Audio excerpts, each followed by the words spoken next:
Most of the job seekers have a grievance that they apply to a number of jobs through various portals, but they are not getting any interview calls and they don't know why.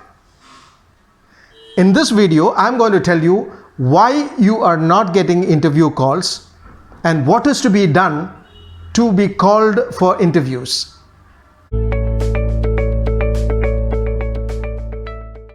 For a candidate to get an interview call, two things should happen.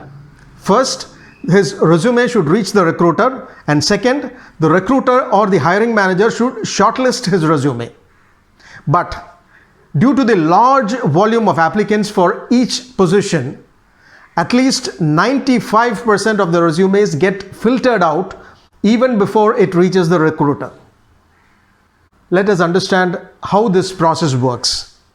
Suppose the job is posted on a job portal and you click the apply button. Just like you, there are hundreds of others who have also clicked the apply button for the same job vacancy.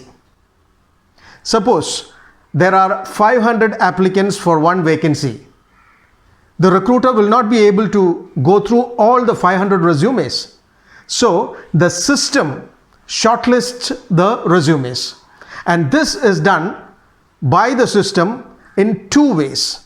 One is using a software called the applicant tracking system, and the other is using the filters that are provided in the job portals.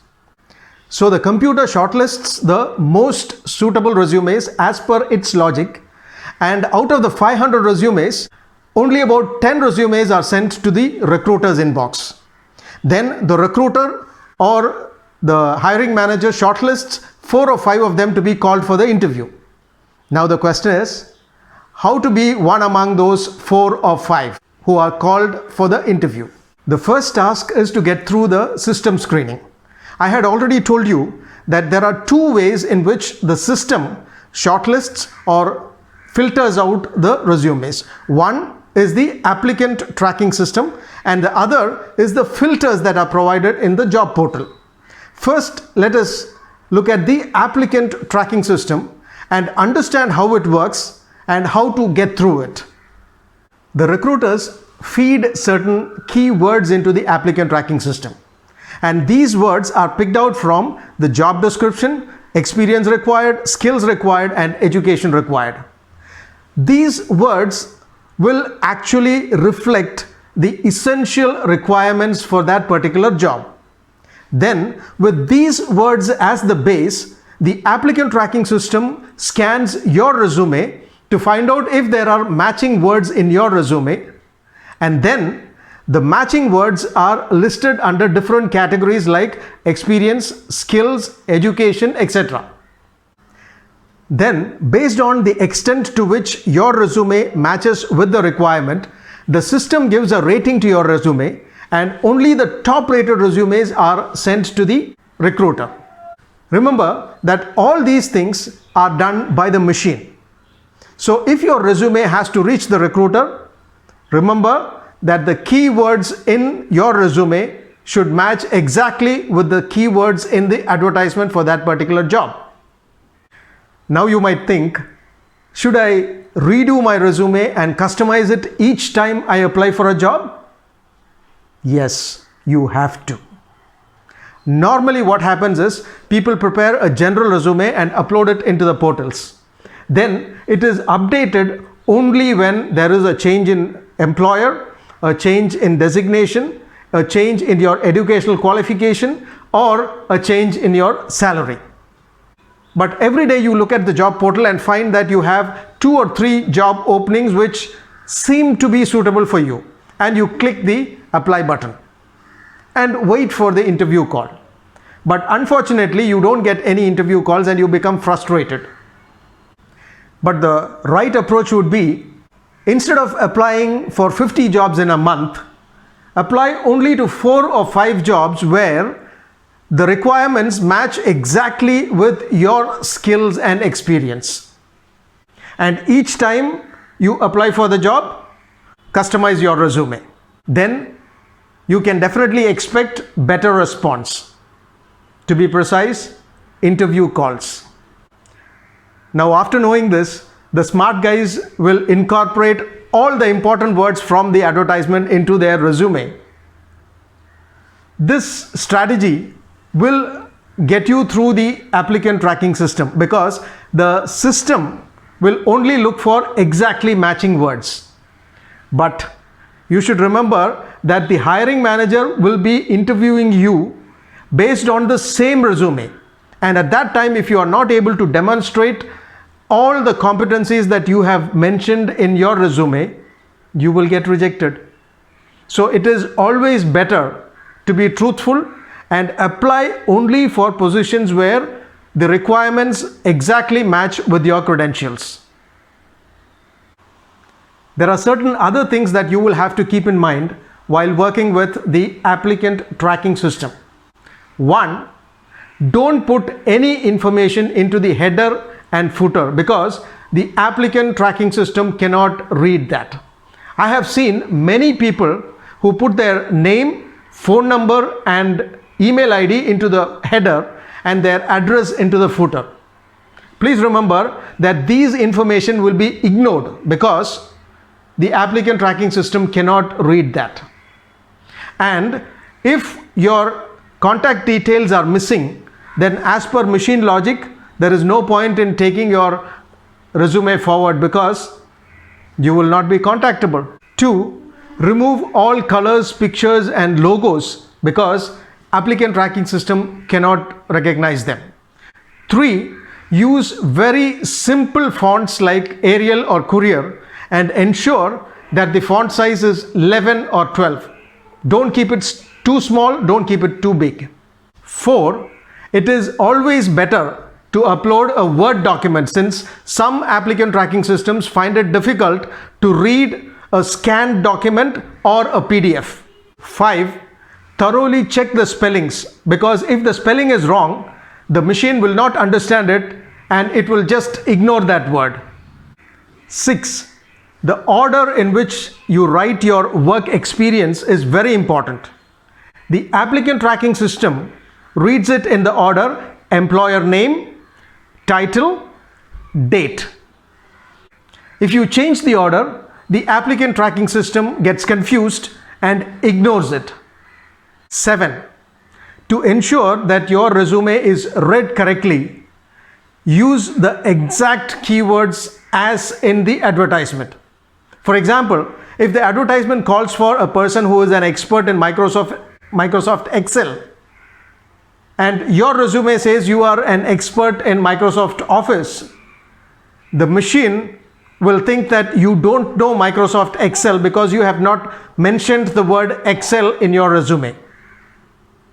A human being will be able to understand that Microsoft Office includes Microsoft Excel and other applications, but the machine does not understand that. So far, we talked about the applicant tracking system scrutinizing your resume. But there are some companies who don't use the applicant tracking system. Their recruiters utilize the filter facility provided in the job portals. Whenever they post a job, they set certain filters which is not visible to the applicant. These filters will be set in such a way that only the resumes which exactly match the requirements are sent to the recruiter's inbox, and all other resumes are filtered out.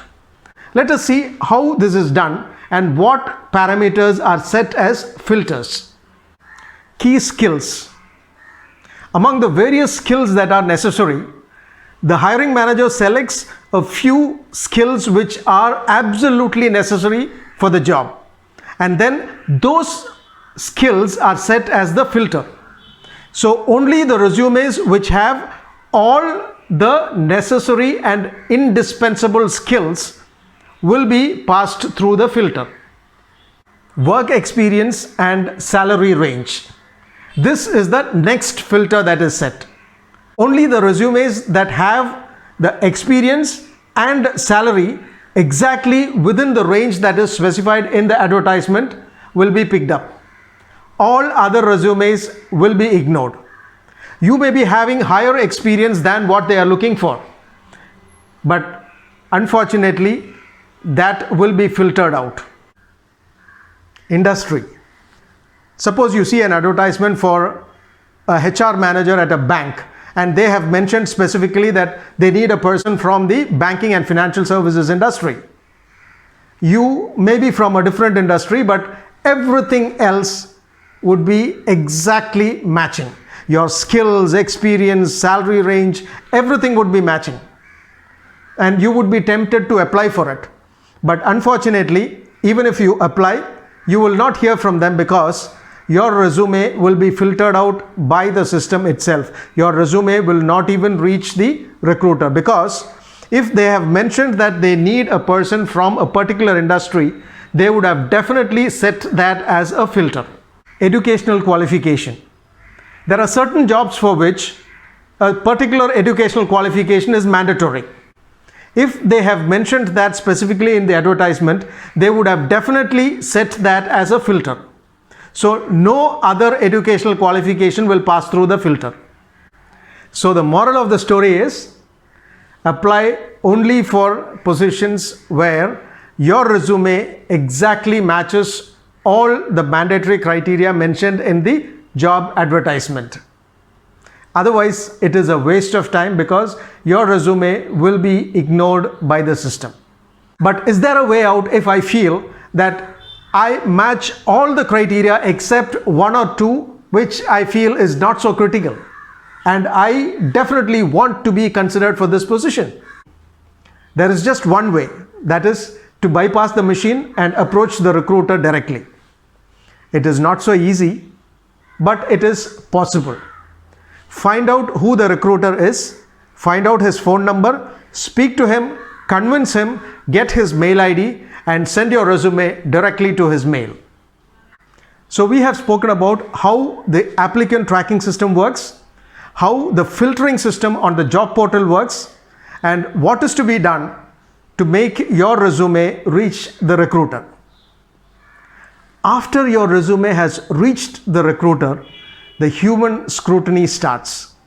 And remember that a recruiter does not go through your resume line by line.